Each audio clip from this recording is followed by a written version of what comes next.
summary. Cowboys and Giants put up 41 points in the fourth quarter yesterday. It starts here. Giants down 4, 4th and 4. And someone told me Russell Wilson was cooked. Yes, that was me, Greedy. Woo! Thanks. See you, right. He meant Russ is going to cook, not that he is cooked. Wandale Robinson, how did he get this open? Corner over the top? No, there is no top. Giants just run through it. Now the Cowboys have a 4th and 4 with the game on the line, and it's Dak for Jalen Tolbert. This was a huge conversion, gets them back in Giant territory. Now we're in the final minute of regulation. How about George Pickens in the corner of the end zone? Coming through. They wanted to distribute the ball a little bit more evenly between CD and Pickens for this game. Great catch by Pickens. We still have so much to come. That's in the final minute. The Giants get the ball back. 33 seconds left in regulation. What's the one thing you can't let happen, Rex? How about vertical passing game? How about hey, what a surprise. He throws a punt up there. Boom! There he goes. No! He's watching. Get behind the guy. Amazing. It doesn't matter. Look at this catch. This catch is crazy. He can't even see it. He can't see it. That Neighbors is unreal. 9 catches, 167 yards, 2 touchdowns, but they left 14 seconds in the game. And that's all they would need because they have Brandon Aubrey. Oh, just got to get to the star. Shefty, what do we say about Brandon Aubrey? He has become as automatic as the tush push. 64 yards. He nails it. 64 is the new 54 because field goal kickers seem to make these kicks all the time. So now we're in overtime, and all of a sudden both offenses just stop, and it appears this game's going to end in a tie. And then for reasons known only to him, Russell did this. A little too much cooking, I guess. Told you he was done. He threw for 450 yards, but this one, not sure if it's a miscommunication with Neighbors, what it is, but now we're going the other way. The very next Cowboys play is Dak for Pickens, who had 5 catches for 68 yards. This one, 27, puts them within Brandon Aubrey's range. Now, if you're on the field, it's his range. You cross the logo, you're in his range. This is going to make it even easier, a 14-yard gain. And I want you to watch, as Dak takes the slide, watch Aubrey hit this. It almost looks like he's hitting it, if you're a golfer, like he's hitting like a little chip shot. And that's when they say chip shot, that's literally what they mean. How easy does he make that look? 4 for 4 on the day for Aubrey. All celebrations, and Jerry Jones and his friends. Cowboys win an overtime thriller, 40-37. After the game, here's Sharpe on his kicker. 51-yard field goal. 44-yard field goal. 64-yard field goal. Wait, in overtime with the walk-off. 46. Great job, Shannon. Good for him, right? Awesome. Good for him, That's good awesome. for them, all the rest of that stuff. But let's dive into this game in as many ways as we can. It was ridiculously entertaining. But, Rex, if we're looking at the Dallas Cowboys, who traded away Micah Parsons 2 weeks ago and then allowed that to happen to their defense, what do we say? Yeah, no, I mean, it was abysmal. Like, I'm sorry, but Russell Wilson, he was cooked, at least week 1. Yep. Seemed like it. He comes out, throws for 450 yards. Like, this is ridiculous. But they couldn't play any zone coverage whatsoever. Like, protect the deep ball for crying out loud. Do something. You have 0 pass rush. The guys are so open. I can make throws against that dang defense.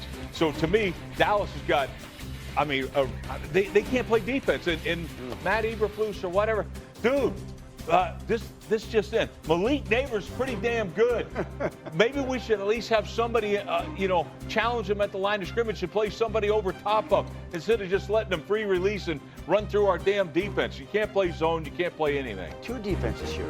First of all, the Cowboys didn't need Micah Parsons, and they felt like the team was going to be better without him, better chance to win the Super Bowl. But I don't know too many teams are going to win a Super Bowl allowing 37 to the Giants at home. Now Matt Eberflus takes that defense to Chicago to play his former team and Caleb Williams on Sunday. And the New York Giants, weren't they supposed to have this great defense with all these pass rushers? Oh, my God. They stink, too. Okay. Well, 2 defenses with a lot of flaws right now. Really weird game in a variety of ways. How about on the other side of it? I mean, Russell Wilson, Shefty telling us in the morning, Russell with the Giants' plan is to leave him out there. Should that be their plan? At this point, I mean, he obviously, despite the terrible interception at the end, you're leaving him out there on the field, right? Absolutely. He's definitely bought himself a runway. There's no question. When you're able to souffle that Dallas Cowboys defense, I like that. You like that, right? Yeah. And like, Malik Neighbors is a star. Yeah. Him and Wandale Robinson were absolutely cooking this Dallas Cowboys defense. But listen, Russ was doing everything right. That one interception. Right. Was huge, was absolutely huge in this game. Yeah, and that's the first interception this Cowboys defense forced in the past 2 weeks, and that's not really forced. Even forced, yes. Yeah, It's a even relative forced, term. yeah. His play. Yeah, and I'm telling you, without Micah, what they're seeing now, they're seeing maybe their secondary isn't that good because he was making them even better. So that's exposing other problems. A lot of those guys were jumping routes, knowing that the quarterback, didn't have time because Micah was applying all that pressure. Now we're starting to see the truth. That's why you always take a great pass rusher over a great corner any day of the week. A corner can play one guy. A pass rusher affects every single pass. And that's why, of course, I said it's the dumbest trade in the NFL history. I'll still stand by. By the way, while we've been sitting here having this conversation, there were 3 more accepted penalties in that game. There were 26 accepted penalties in that game yesterday. 14 from the Giants, 12 from the Cowboys. Not the most watchable, but it turns out to be the most entertaining game of the day. And a quick final word again on Brandon Aubrey. Shefty loves kickers. That guy is ridiculous. Well, we've seen some incredible kicking performances, and he's become such a weapon now that you almost have to account for him, knowing that once you get across midfield, this guy's going to make it.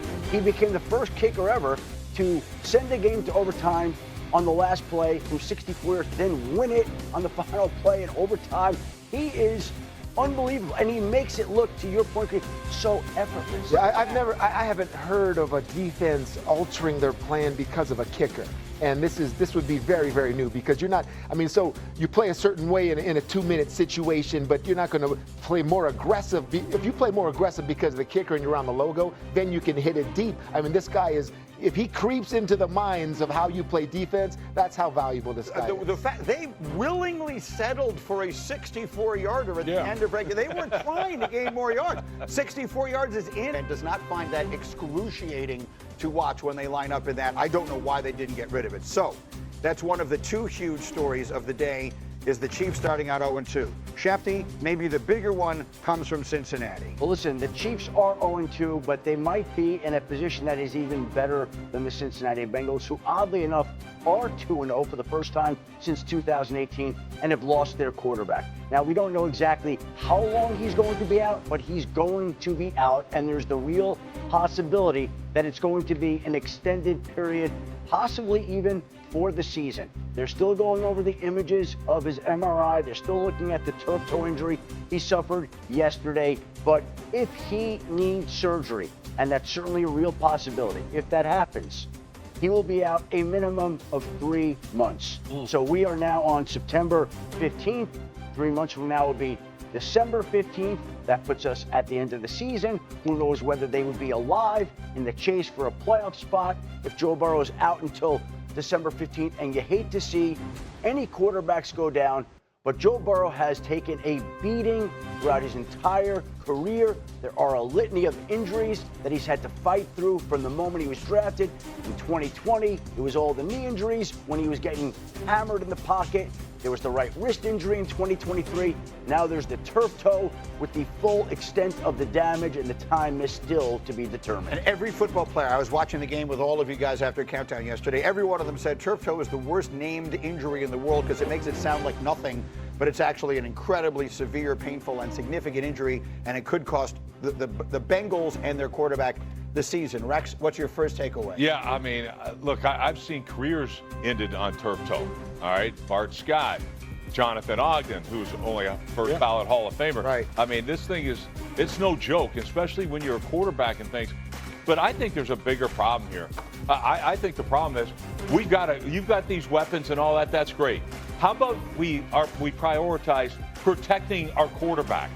It drives me crazy. You get all these five guys out in the route. They don't protect the damn quarterback. And so Cincinnati, you've done it since this kid came in the league.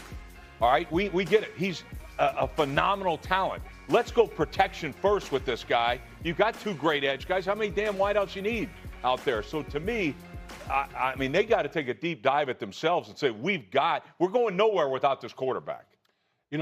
First thing for me is I think of last year how they wasted all